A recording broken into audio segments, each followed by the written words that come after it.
a little bit of advice I usually give budding vignerons or vineyard people is that they come to me and they say, look, I want to plant some vines. What should I do? I say, go and see a psychiatrist.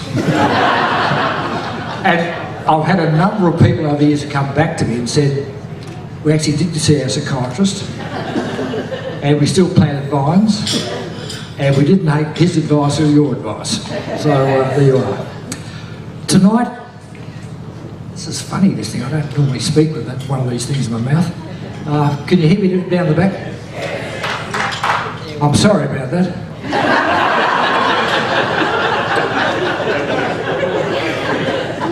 Tonight celebrates 150 years of wine growing in this region. I'm going to go through a few boring bits, but I've got to condense 150 years into about 10 minutes. So if you just excuse me if I ramble on, if you want to tune off, that's fine. If you want to listen, that's fine also.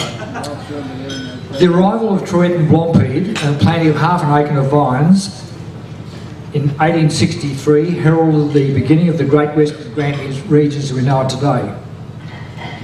The original plantings were down behind the Great Western Hotel, down near the creek, and their vineyard was on the hotel side of the creek and also went up the hills behind the creek. And I just had a look at some aerial photos recently and you can still see where the original vine rows were. So that was the original Truett and Blancpain planting. When we talk about Truett and Blancpain, we actually talk about three people. We're talking about Jean-Pierre Truett, Marie Blancpain, and her younger brother Emile. We'll talk very briefly about Jean-Pierre first. He was from a vineyard family in the Swiss-French border. I gather he left home due to the fear of conscription. And I'd imagine being conscripted into the army in the 1840s would not be very pleasant. So he headed off. First of all, he went to Uruguay, he spent 3 years there, and then he went to Adelaide. And I think if you were a draft dodger, probably Uruguay and Adelaide would be good places to go. Nobody here from Adelaide, is there?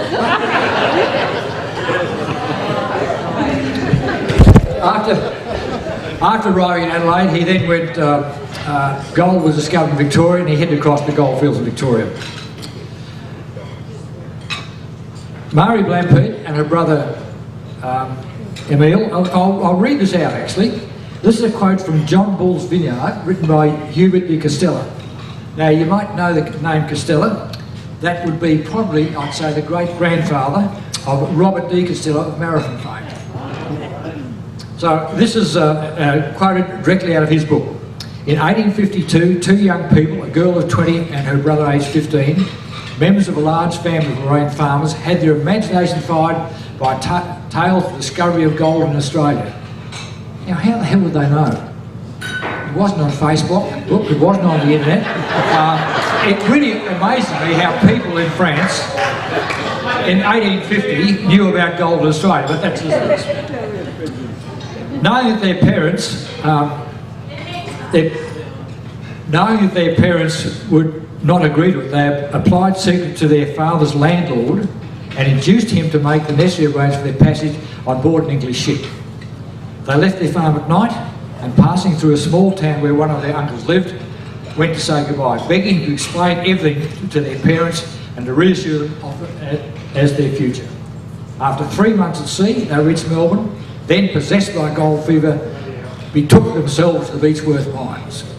Now, these are two young people, 20 and 15, never seen the sea before, I'd imagine. And they get on a leaky boat and sail to Australia and arrive 3 months later. I mean, that takes a lot of grit and a lot of guts, and I just can't admire these people so much. They must be just amazing people. Jean-Pierre and Marie Blancpain married at Beechworth before travelling to Great Western. From their first half acre in 1863, the soon increased by 1867 to 14 acres. They had 50,000 young vines and 2,000 fruit trees. These, I imagine, were partly from themselves, but I assume they'd be on selling to people in the area. Without doubt, the families of Truett and Blancpain were instrumental in the foundation of viticulture in the Grampians region. They were truly amazing people. The Bests. In 1857, close on the heels of Truett and Blancpain, the Best brothers, Joseph and Henry, arrived in Great Western. They had very different background to the French couple. They were from a very illustrious family. In 1833, Joseph and Henry, with their father and his brother, arrived in Hobart en route to Launceston. Apparently they were stopping over about a month, so George Best decided he would walk up to Launceston to organise accommodation. Now, I've looked at the map, and that's around about a 400-kilometre round trip. And I would suggest there were no cabs available, there were no trams, no buses.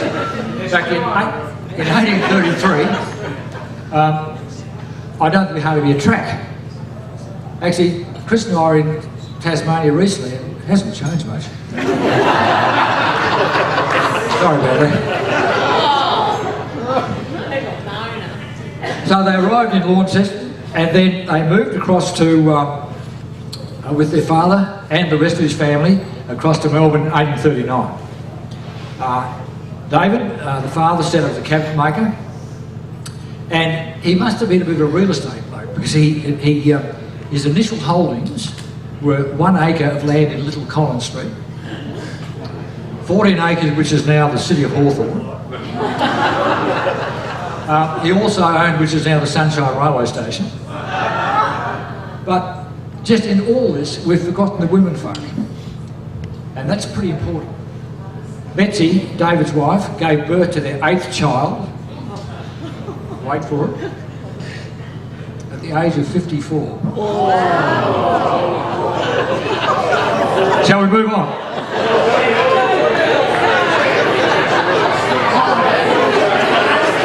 So there's time left, ladies, there's plenty of time left.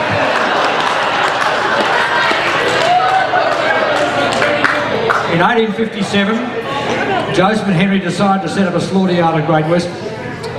They decided after trying mining, that's pretty hard work and there wasn't much in it. So what they decided to do was to set up a slaughter yard and sell meat to the miners, which they did. They set up their slaughter yards at behind Sepples, like where Sepples now are, on the hill, and that was originally called Slaughterhouse Road, until quite recently, when the name's been changed.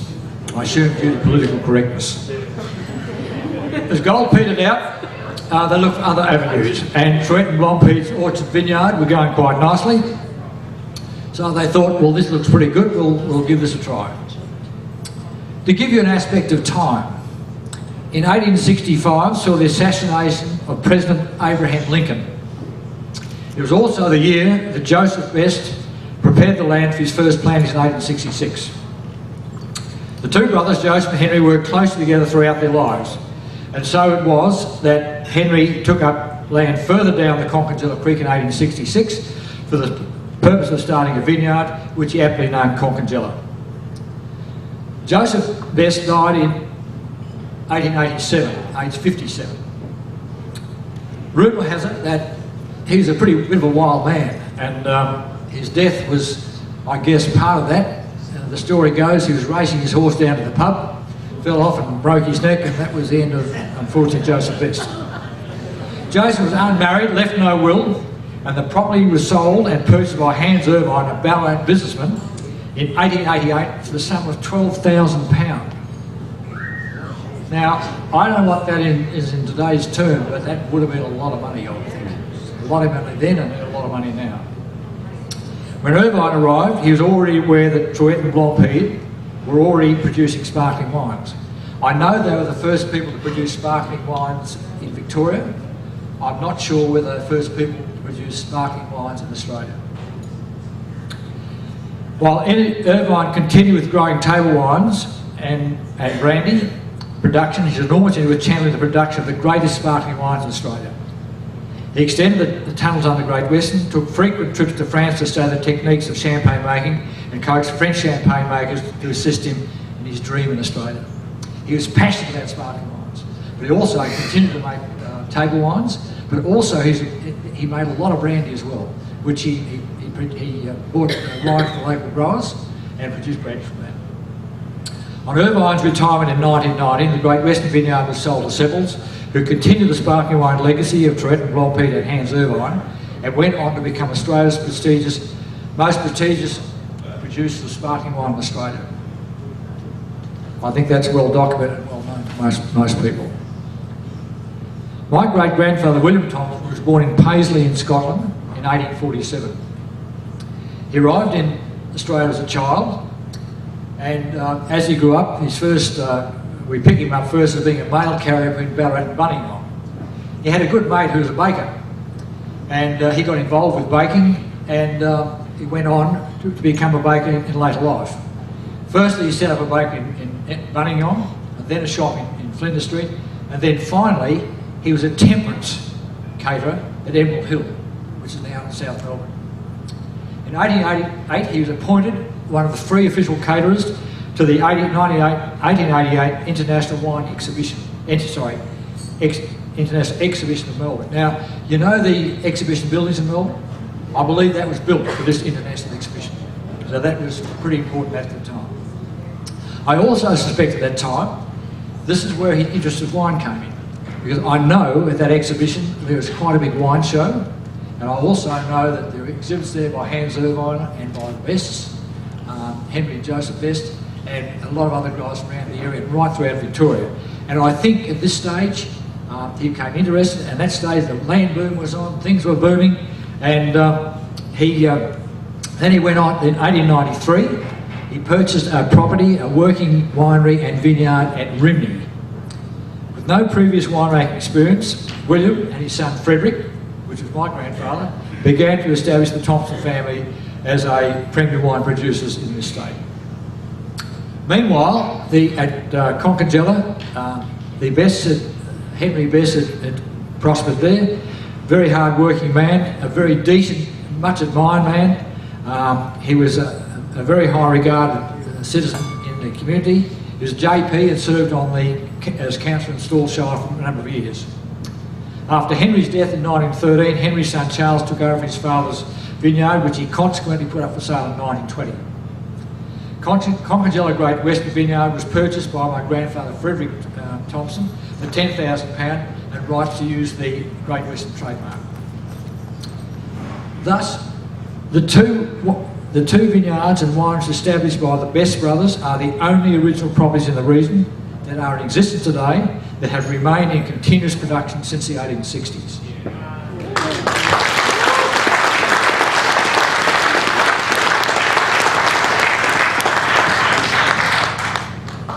Both properties changed hands around the same time.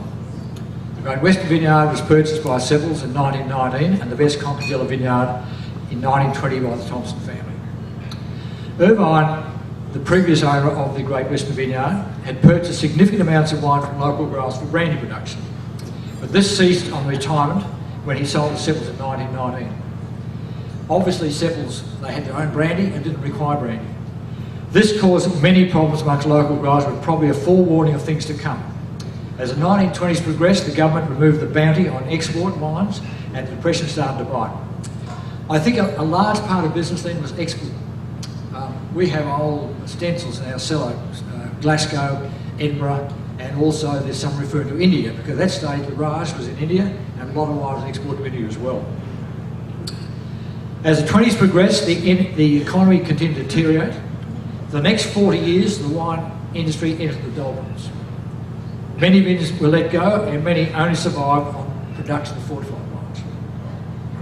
In the late 1890s in this district, there are 112 growers. Today, there are 44. The acreage is around about the same. But if we look at that, we can look at these figures to the figures of 1960. In 1960, there were 16 wineries in the whole of Victoria, only 2 of which were here in the Grampians region. So we went from 112, down to 2, this area, up to 44, which is the current number. So you can see there was enormous retribution in the wine industry from the middle 20s up to the early 60s.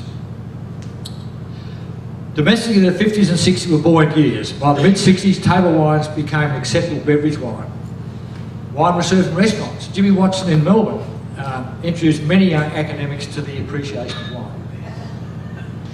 Do people know Jimmy Watson? And they're probably still teaching them. I arrived home in 1960 with the start of the second great wine boom. Now, while I don't take complete and absolute responsibility for that wine boom, I'd like to think at least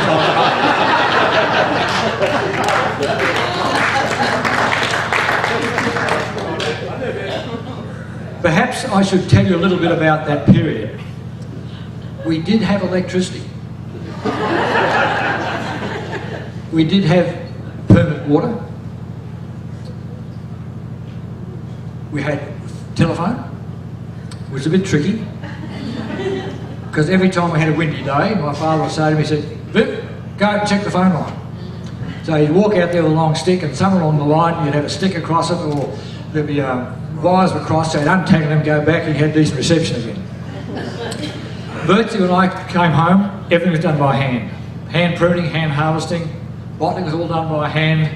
I think the interesting thing, at that stage we were still packing bottles of wine into straw envelopes and packing them into banana boxes and freighting and dispatching by road.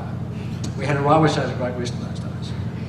Bulk wine was dispatched in barrels, loaded onto rail trucks at the Great Western Railway Station. Now, for little bloke my size, that wasn't easy. The barrels were not that big, they were big enough. But we have to, I remember one day we used to have a horse and cart, we used to go down there, roll them off onto the siding, then roll them into the trucks and tie them into the corners. So things were a little bit different in those days. Fortified wines were sold in barrels in pubs and shops in Ararat and Stawell. Little story there, in Ararat we were selling into about 4 pubs. Pub 1, 2, 3 and 4. Pub 1, 2 and 3 would take 1 barrel a month. Pub 4 would take 4 barrels a month. 2 months later, pub 1 would take 4 barrels a month, and 2, 3 and 4 were 1 barrel a month. Apparently there were a family in Ararat who liked their wine. But being rather fractious, they would have a blue with their publican every couple of months. And move to the pub down the road.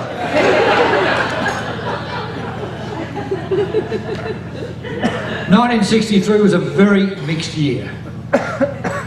My wife and I both got married that year.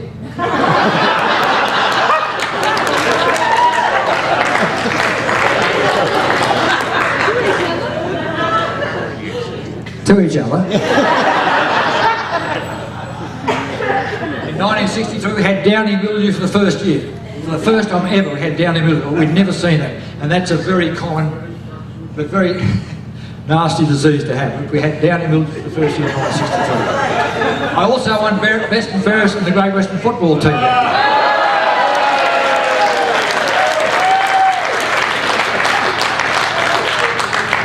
So I guess is that 2 out of 3 or 1 out of 3? By the mid-60s, wine growers were taking over the wool barons and Shiraz was king. The Grampians district was awakening from slumbers and with vineyards planted at Halls Gap, Langi Duran, Montara was started at Ararat, and the Dalkin family diversified their farm operations at Armstrong into vines. The district has continued to grow mainly through new plantings by enthusiastic grape and wine growers. There is, however, one vineyard, the original Salinger's vineyard, now owned by Grampians Estate, which does have remnant plantings of vines planted prior to 1900. The influence of investment plantings has also been felt with substantial plantings at Hyde Park and Rosebank vineyards. I'd like to change tack a little bit here, and rather than talk about our local situation, I'd like to spread it to the overall situation for the next 30, 40 years, which also affected things here as well. Since the 1960s, the industry has been on an upward trend. There have, however, been a few bumps and potholes on the way. In the 60s, Shiraz was king until the light, fresh, aromatic Rieslings and sparkling wines emerged in the 1970s. This was a huge change, not only in wine styles, but in varieties. In the 1960s, everyone was Shiraz. We drank Shiraz at the footy, at the cricket, we drank it out of pots, we drank it out of water bottles. Those blokes who have the, you've seen the things on the front of cars, the things hanging there, well, they had red wine in it. And then you, the public, the bright ones, said, we don't want hot red wine, we're a hot country, we want cold white wines. Oh my God. So here we had Shiraz everywhere. And people want Riesling. Trevor Mast first came to work in 1975, and his first job was to make white wine out of Shiraz. Which he... I'm serious. We had blood of red wine, so we made white wine out of Shiraz, and called it Chablis, actually. But that was done in those days. But certainly what happened in the late 60s was the technology changed quite dramatically. We had better filtration, we had refrigeration, but with the advent of the lighter, fresher white wines, wine really took off in Australia. This created enormous demand, and of course plantings just went out of control. So we had out of control planting in the 70s and 80s, which satisfied the Australian demand, and suddenly our first glut was upon us. In the early 80s, I don't remember what year, probably about 82, 83, the government introduced a vine pool scheme, but then we were saved by the Russians. Now the Russians don't save many people, but they saved us. You remember Chernobyl? Know the name Chernobyl? I hope so. When did that happen? About 83? 82? At that period. Well, that's when we were in a glut. And suddenly, Europe wanted clean wine, and we had heaps of it. We had a low dollar, lots of cheap wine, and the interesting thing was that the Swedes, in Sweden, they were the biggest importer of Australian wine at that time. They imported large amounts in bulk, did their own bottling over there, used their own labels, but that was the start of export in Australia. It was quite fantastic, and then the industry went off for the second time. The second boom of the new area was underway. The juggernaut of Chardonnay was unstoppable, export to boom. Chardonnay came in. Once again, we all planted Riesling, and now you lot want a Chardonnay. So we had to do something about Chardonnay, so Chardonnay went off like a rocket. It was unbelievable. By the mid-90s, with the government snout well and truly at the trough, that sounds rather good, doesn't it? The world economy was slowing, and there was a correction in this minor boom. However, it didn't last long. Grape prices were on the rebound, planting vines once again became fashion, particularly with the large concessions being offered by the government. The boom continued to the latter half of the first decade of the century. Every boom is followed by a bust. The second decade of the century has seen our first decline in 50 years. The industry has once again been too successful. We're now facing overproduction, historically low grape prices, grape and wine surpluses. This has been highly aggravated by the Australian dollar, which has seen an increase in cost of our overseas customers up to about 30%. With the exception of Canada, whose currency is about the same as ours, they can buy all their competitors' wine about 30% cheaper. So for export, it's really been a big hit. I mean, hit down, not hit up. The major supermarkets now have an enormous influence, and the introduction of home brands will continue to push down prices and guarantee mediocrity. Climate change. We have not received above average rainfall since '97.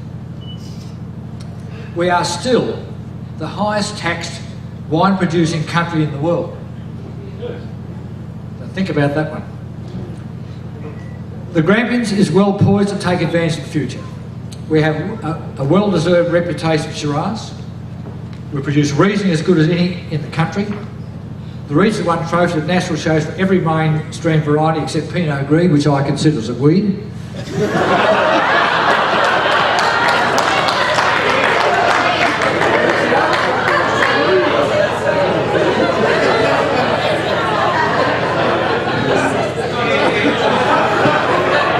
tell you. How many people did I offend? Two Pinot Gris people. Paul at the back. Where's Paul? I have great confidence. The Grampians, I believe, is still one of the best climates in the world for growing quality grapes. You're not going to grow a lot of them, but what you grow is going to be good. I have great confidence in the ability of our young grape growers and winemakers coming through the system.